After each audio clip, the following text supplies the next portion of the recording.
Hello and welcome to Inspiration IAS Daily News Analysis. আজি আমি আলোচনা কৰিম 6 জানুৱাৰী 2021 চনৰ The Assam Tribune পেপাৰখন। Inspiration IAS ৰ তৰফৰ পৰা APSC UPSC পৰীক্ষাৰ বাবে ফ্ৰী ষ্টাডি মেটেৰিয়েল প্ৰভাইড কৰি থকা হৈছে। ডেইলি MCQ বিশ্লেষণাদি নিচিনা ফ্ৰী ষ্টাডি মেটেৰিয়েল পাবলৈ আপোনালোকে আমাৰ ৱেবছাইট www.inspirationis.org ত লগইন কৰিব পাৰে। লগতে আমাৰ social media platform Facebook, Instagram, YouTube channel আৰু টেলিগ্ৰামৰ পৰা আপোনালোকে আমাৰ ফ্ৰী ষ্টাডি মেটেৰিয়েলসমূহ ডাউনলোড কৰিব পাৰে। আমাৰ ফাউণ্ডেশ্যন বেটছৰ অনলাইন অফলাইন দুইটা মাধ্যমতে ক্লাছ চলি আছে। আপোনালোকে নিজকে এনৰোল কৰিবলৈ আমাৰ ফোন নম্বৰত যোগাযোগ কৰিব পাৰে। এতিয়া চাওক আজি আসাম ট্ৰিবিউনৰ প্ৰধান ইম্পৰ্টেণ্ট টপিকসমূহ। প্ৰথম ইম্পৰ্টেণ্ট টপিকটো হৈছে Supreme Court nod to Central vista project. আমি চেণ্ট্ৰেল ভিস্টা প্ৰজেক্টৰ ওপৰত ইয়াৰ আগতে আলোচনা কৰিছোঁ। আজি আমি আলোচনা কৰিম চেণ্ট্ৰেল ভিস্টা প্ৰজেক্টৰ ওপৰত সুপ্ৰিম কোৰ্টৰ যি বেন আছিলে, যি ৰেষ্ট্ৰিকশ্যন আছিলে, তাৰ ওপৰত গ্ৰীণ ছিগনেল সুপ্ৰিম কোৰ্টে অলৰেডি দিছে। যোৱাকালি অৰ্থাৎ 5 জানুৱাৰী তাৰিখে সুপ্ৰিম কোৰ্টে চেণ্ট্ৰেল ভিস্টা প্ৰজেক্টৰ ওপৰত গ্ৰীণ ছিগনেল দিছে যে এই প্ৰজেক্টটোৰ যিটো এটা আপোনাৰ এনভাইৰনমেণ্ট ক্লিয়াৰেঞ্চৰ ওপৰত এটা কিবা প্লি এটা কৰা হৈছিলে সুপ্ৰিম কোৰ্টত, আৰু সেইটোৰ কাৰণে চেণ্ট্ৰেল ভিস্টা প্ৰজেক্টৰ কামখিনি অকণমান বন্ধ হৈ আছিলে। তো যোৱাকালি সুপ্ৰিম কোৰ্টে সেই ক্লিয়াৰেঞ্চটো দি দিছে যে চেণ্ট্ৰেল ভিস্টা প্ৰজেক্ট চেণ্টাৰে ষ্টাৰ্ট কৰিব পাৰে, কাম আগবঢ়াব পাৰে। আৰু এই যি চেণ্ট্ৰেল ভিস্টা প্ৰজেক্টটো এইটো আপোনাৰ ছেপ্টেম্বৰ মাহত, মানে 2019 চনৰ ছেপ্টেম্বৰ মাহত এইটো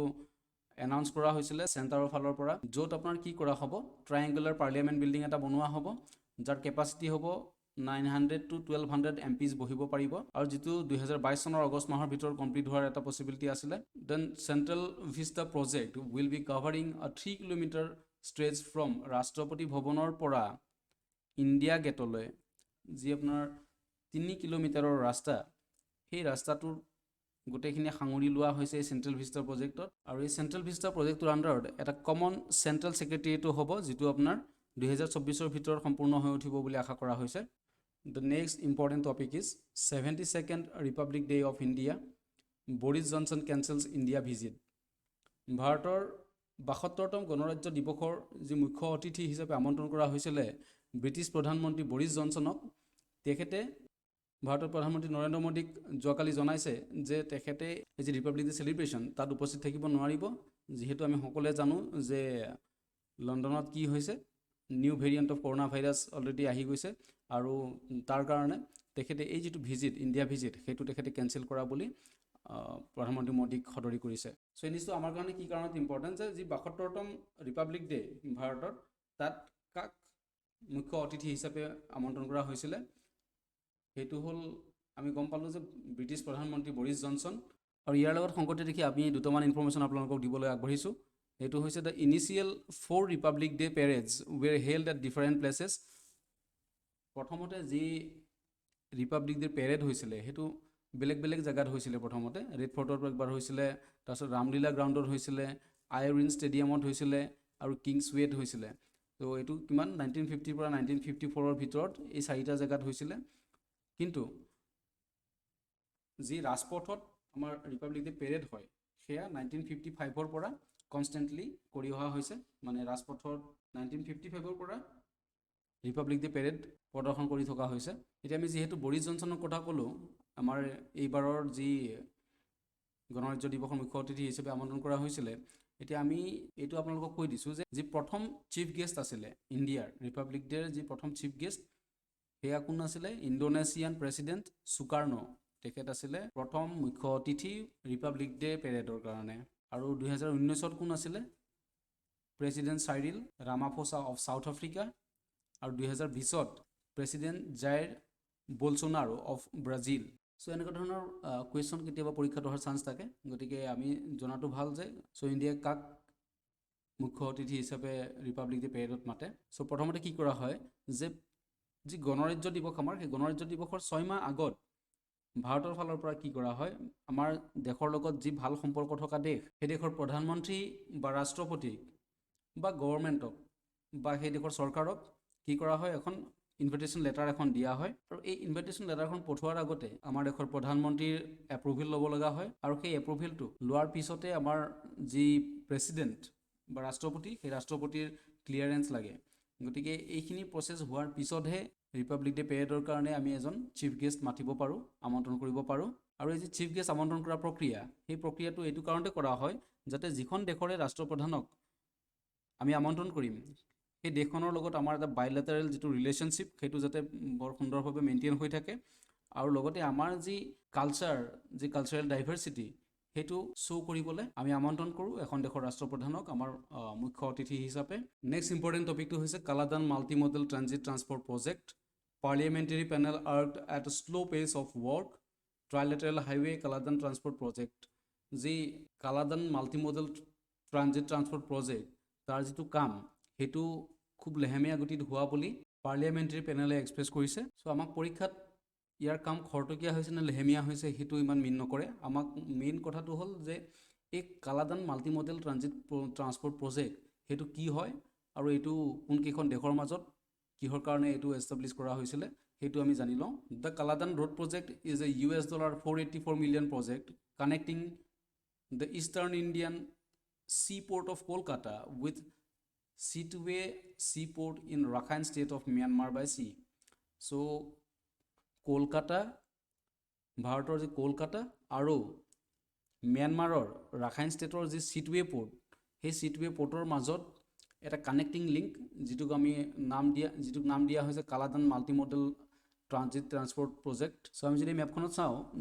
ইয়াত দেখিম যে ইণ্ডিয়া আৰু ম্যানমাৰৰ মাজত কি হৈছে যে কলকাতাৰ পৰা সাগৰেদি বে অফ বেংগলেদি কি হৈছে যে ম্যানমাৰৰ যিটো চিটুৱে পোৰ্ট এই চিটুৱে পোৰ্টত কানেকশ্যন হৈছে এইটো। তাৰপাছত পেলেটুৱা হৈ পেলাই কি কৰিছে আইজল মানে মিজোৰামত লগ লাগিছেগৈ। আৰু এই কথাখিনি আমি যদি ডাঙৰ মেপত এবাৰ বুজি লওঁ এয়া আমাৰ ভাৰত আৰু এইখন হ'ল ম্যানমাৰ আৰু ভাৰতৰ যি কলকাতা এই কলকাতাৰ পৰা বে অফ বেংগল হৈ পেলাই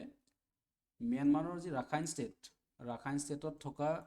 চিটুৱে পোৰ্ট এই চিটুৱে পোৰ্ট হৈ পেলাই মিজোৰামত কানেক্ট হ'ব। So' in Myanmar it will then link Sittwe port to Paletwa in Chin state via Kaladan river boat route and then from Paletwa by road to Mizoram state in north east India. আৰু এইটো ম্যানমাৰত কি হ'ব যে ম্যানমাৰৰ যি চিটুৱে port আছে এই চিটুৱে পোৰ্টৰ পৰা ৰিভাৰ কানেকশ্যন মানে নদীয়েদি গৈ মানে এইটো কোনটো নদীদি যাব কালাদান নদীয়েদি গৈ পেলাই পেলেটুৱা উঠিব আৰু পেলেটুৱাৰ পৰা যিটো ৰোড কানেক্টিভিটি নৰ্থ ইষ্টৰ যি মিজোৰাম এই মিজোৰামলৈ পেলেটুৱাৰ পৰা মিজোৰামলৈ এইটো ৰোড কানেক্টিভিটি হ'ব আৰু সেইটোৱে হৈছে Kaladan multi modal transit transport project. The project was jointly initiated by India and Myanmar to create a multi modal platform for cargo shipments. ইয়াৰ পৰা ইয়ালৈ যিটো cargo shipment from the eastern ports to Myanmar and to the northeastern parts of the country through Myanmar. It is expected to open up sea routes and promote economic development in the northeastern states and also add value to the economic, commercial and strategic ties between India and Myanmar. আমাৰ যি north eastern state কেইখন আছে এই state কেইখনত যিটো আপোনাৰ সাগৰীয় root সেই সাগৰীয় ৰুটটো যাতে আমি এক্সেছ কৰিব পাৰোঁ তাৰ কাৰণে এই প্ৰজেক্টটো ইনিচিয়েট কৰা হৈছে। আৰু ইয়াৰ লগতে ইণ্ডিয়া আৰু ম্যানমাৰৰ যি আপোনাৰ ষ্ট্ৰেটেজিক যিটো টাইজ যিটো আমাৰ বাণিজ্যিক সম্পৰ্ক সেই সম্পৰ্কটো মজবুত ৰাখিবলৈ এই প্ৰজেক্টটো ইনিচিয়েট কৰা গৈছে। This project will reduce distance from Kolkata to Sittwe by approximately 1,328 kilometer and will reduce the need to transport goods through the narrow Siliguri corridor also known as Chicken Neck. এই প্ৰজেক্টটোৱে ইণ্ডিয়া আৰু ম্যানমাৰৰ মাজত কিমানখিনি distance কম কৰি আছে 1,328 kilometre মানে কি যি আমাৰ শিলিগুৰি হৈ পেলাই মানে শিলিগুৰি কৰিডৰ যিটো চিকেন নেক বুলি কোৱা হয় তো এইফালদি যদি আমাৰ এই ট্ৰান্সপৰ্টেশ্যনটো ম্যানমাৰলৈ হ'ব লাগে তেতিয়াহ'লে প্ৰায়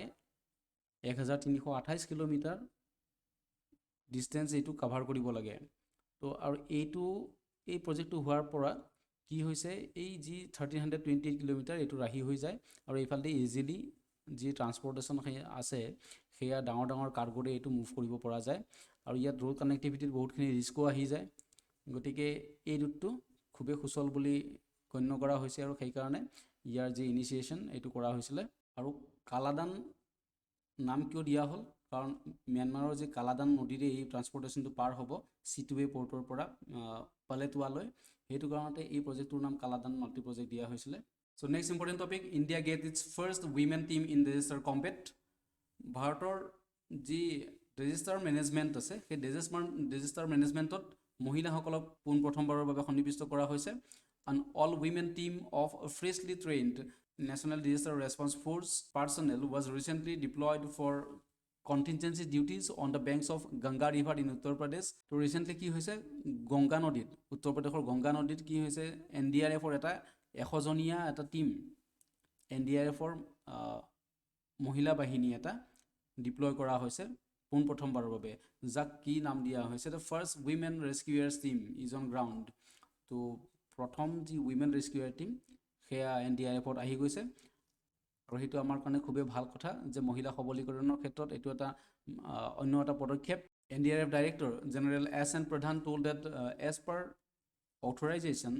each NDRF battalion over 1000 personnel can have 108 women rescuers যি বেটেলিয়নত আপোনাৰ হাজাৰতকৈ অধিক এনডিআৰএফ পাৰ্চনেলছ আছে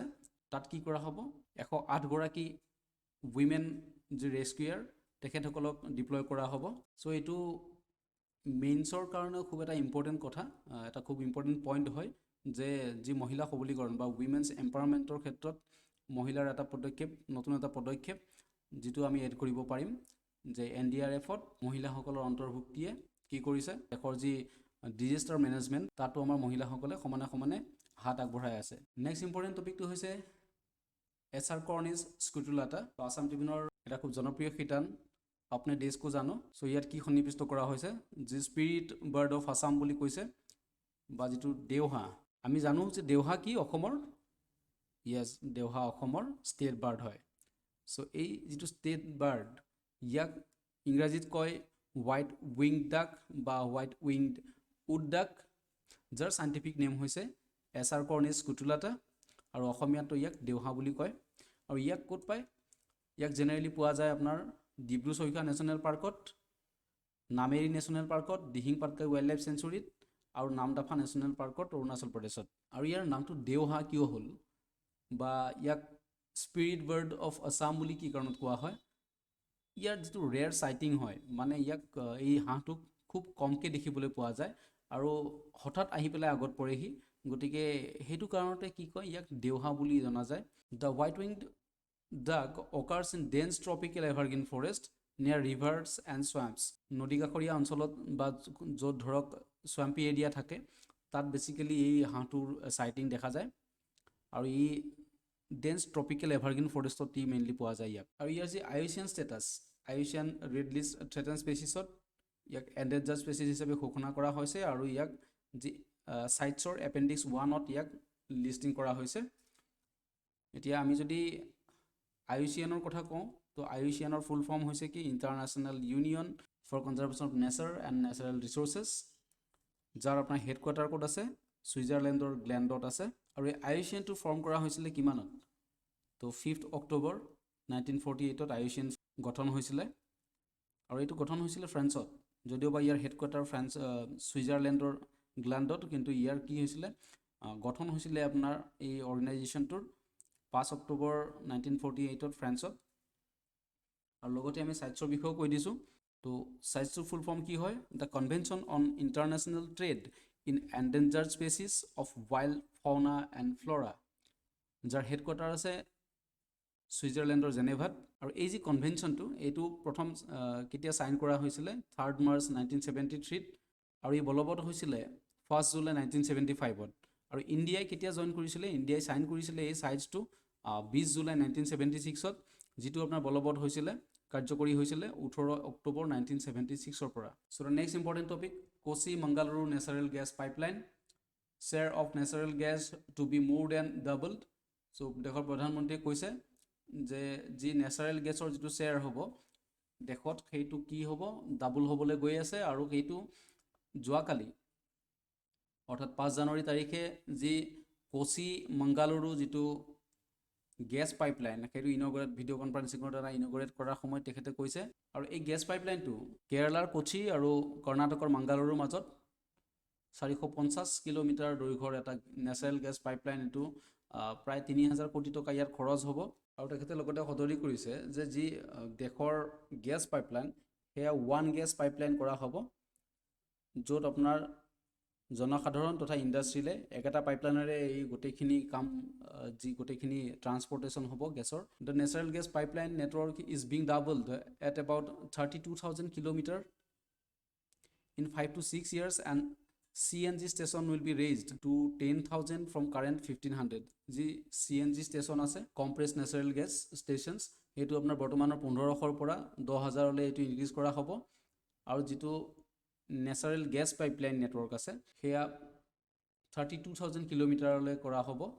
এইটো নেক্সট 5 to 6 ইয়াৰ্ছৰ ভিতৰত সম্পন্ন হ'ব বুলি কৈছে ইয়াৰ লগতে তেখেতে খতৰি কৰিছে যে যি ৱৰ্ল্ডৰ বিগেষ্ট হাইব্ৰিড ৰিনিউৱেবল প্লান্ট আছে যিটো আপোনাৰ উইণ্ড আৰু সোলাৰ এনাৰ্জি লগাই পেলাই এটা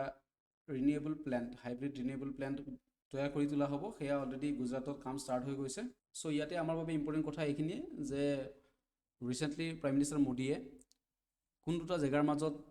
450 কিলোমিটাৰ এটা নেচাৰেল গেছ পাইপলাইনটো ইনগ্ৰেট কৰিছিলে আৰু এনসাৰটো আমি জানো যে কোচি আৰু কৰ্ণাটকৰ যি মাংগালুৰু তাৰ মাজত So the next and last topic of today's Assam Tribune is Transgender Person Protection of Rights Act 2019. High Court permits transgender to contest polls from women's category. So Anjali Guru Sanjana Jan, এখেত এজন ট্ৰান্সজেন্ডাৰ আৰু এখেতে কি কৰিছিলে গাঁও পঞ্চায়তৰ ইলেকশ্যনৰ কাৰণে যি নমিনেশ্যন দাখিল কৰিছিলে সেয়া ৰিটাৰ্নিং অফিচাৰে কেনসেল কৰি দিছিলে যাৰ বাবে তেখেতে বম্বে হাইকোৰ্টত এটা পেটিশন দাখিল কৰিছিল আৰু যাৰ শুনানি হিচাপে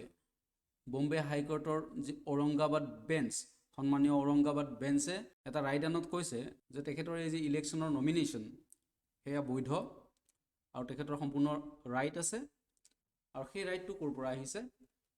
এই যে আমি মেনশ্যন কৰিছোঁ transgender persons protection of rights act 2019 আৰু এই এক্টখন ট্ৰান্সজেন্ডাৰসকলৰ যি ৱেলফেয়াৰ লগতে অন্যান্য যি ৰাইট আছে তেখেতসকলৰ যি সমস্যা আছে সেই সমস্যাসমূহ এই এক্টখনৰ দ্বাৰা দূৰ কৰা হৈছে the act was introduced in the Lok Sabha the lower house of the parliament on 19 July 2019 by the ministry of এই বিলখন এই যি transgender persons protection of rights act 2019 so এইখন বিলখন কেতিয়া 19 জুলাই 2019 চনত minister of social justice and empowerment Thawar Chand Gehlot তেখেতে এইখন উত্থাপন কৰিছিলে 2018 আৰু 2016 এই বিলখন উত্থাপন কৰা হৈছিলে আৰু ফাইনেলি 2019 চনত এই বিলখন এক্টলৈ পৰিৱৰ্তন হ'ল এই বিলখনৰ সম্বন্ধীয় পৰীক্ষাত আহিবলগীয়া কথা হ'ল যে যি transgender persons protection of rights act এইখন কেতিয়া পাছ হৈছিলে সো সেই চনটোক লৈ কেতিয়াবা খেলিমেলি কৰি দিব পাৰে পৰীক্ষাত যে transgender persons protection of rights act 2018 2017 2020 2019 so আমি শুদ্ধ উত্তৰটো গম পালোঁ যে এই এক্টখন 2019 পাছ হৈছিলে সো আজিলৈ আসাম ট্ৰিবিউনৰ ইমানখিনি ইম্পৰ্টেণ্ট টপিক আছিলে এনেকুৱা ধৰণৰ ভিডিঅ'সমূহ চাই থাকিবলৈ আপোনালোকে আমাৰ ইউটিউব চেনেলটো লাইক ছাবস্ক্ৰাইব আৰু শ্বেয়াৰ কৰিব ধন্যবাদ